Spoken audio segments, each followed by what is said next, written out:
ظاہر ہے انڈیویجولی ہر کوئی لرن کر رہا ہے اور مشین پر لرن کرنا ہے تو پھر ڈسپلن کا کیسا ایشو.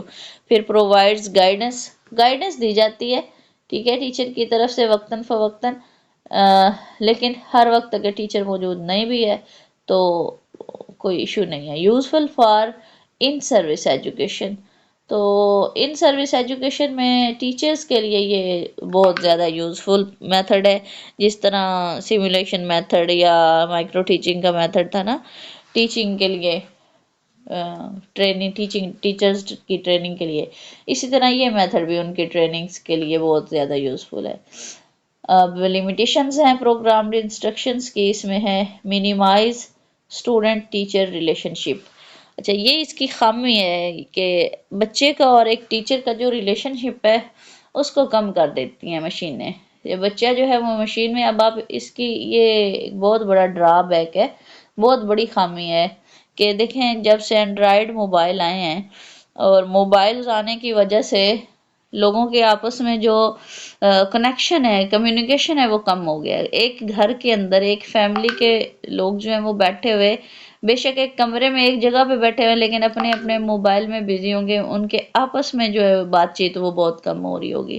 تو بالکل سیم اسی طرح جو ہے یہ پروگرامڈ انسٹرکشن کے اندر اس کی یہ خامی ہے کہ اسٹوڈنٹ ٹیچر کا ریلیشن شپ جو ہے وہ بہت کم ہو جاتا ہے، کیونکہ بچہ جو ہے وہ سارا کچھ مشین سے سیکھ رہا ہوتا ہے.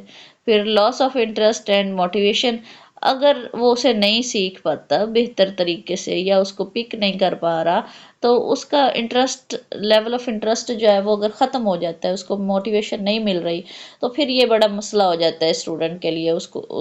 اس کو سیکھنا بڑا پرابلم ہو جاتا ہے، وہ ہیزیٹیٹ کرنا شروع کر دیتا ہے یا گھبرانا شروع کر دیتا ہے ٹھیک ہے. تو پھر بعد میں اسے بے شک ری انفورسمنٹ دی جائے پھر بھی اس کے لیے لرننگ جو ہے وہ مشکل ہو جاتی ہے، اس پر پھر بہت محنت کرنی پڑتی ہے اس کے بعد جا کے جو ہے وہ ورک کر پاتا ہے. آپ نے اگر ابھی آبزرو کیا ہو تو اب تو نہیں لیکن کچھ عرصہ پہلے لوگ یہ کمپیوٹر نیٹ یوز کرنے سے گھبراتے تھے کہ شاید پتہ نہیں ہم سے ہو پائے گا کہ نہیں. اور آج بھی جو ہمارے تھوڑے سے بڑے بزرگ لوگ ہیں ان کو اینڈرائڈ موبائل یوز کرنا نہیں آ رہا ہوتا اور سیکھنے کے باوجود بھی وہ اسے پک نہیں کر پا رہے ہوتے. اس کی وجہ ان کا وہ بیسک خوف ہے، ان کے اندر موٹیویشن نہیں ہے کہ اس کو سیکھیں یا ان کا انٹرسٹ نہیں ہے. اس کے بعد اسپوکن اسکلز آر اگنورڈ، کہ جو اسپوکن یعنی بولنے کی جو صلاحیتیں ہیں وہ نگلیکٹ ہو جاتی ہیں، ان کو اگنور کر دیا جاتا ہے.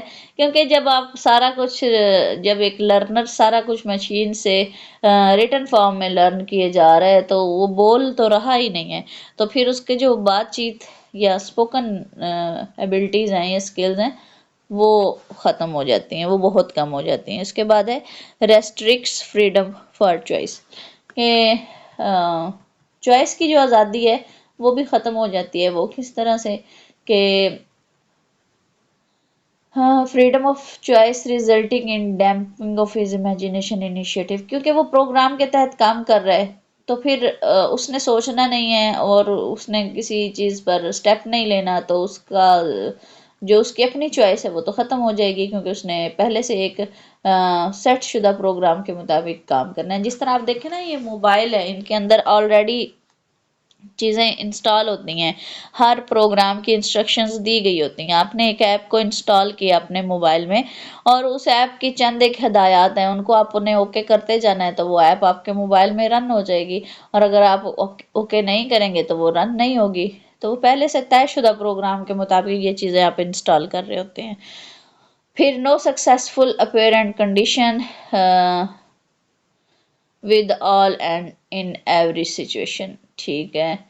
تو اس کے بعد ویریس ویریبل ہے. پھر ریکوائرڈ ٹیم ورک، یہ بھی اس کی خامی ہے کہ ٹیم ورک جو ہے وہ ریکوائر ہوتا ہے لیکن اور اتنے جو سائیکالوجسٹ ہیں، ایجوکیشنسٹ ہیں، وہ انجینئرز ہیں یا ٹیکنالوجسٹ ہیں، ظاہر ہے ٹیکنالوجی کو چلانے کے لیے، ان ساری چیزوں کو آپریٹ کرنے کے لیے ماہرین کی ضرورت ہوتی ہے، تو پھر ماہرین میسر نہیں ہوتے، تو پھر اس وجہ سے یہ بھی اس کی خامی ہے کہ اس کو چلانا بڑا مشکل ہو جائے گا جب یہ سارے لوگ نہیں موجود ہوں گے. پھر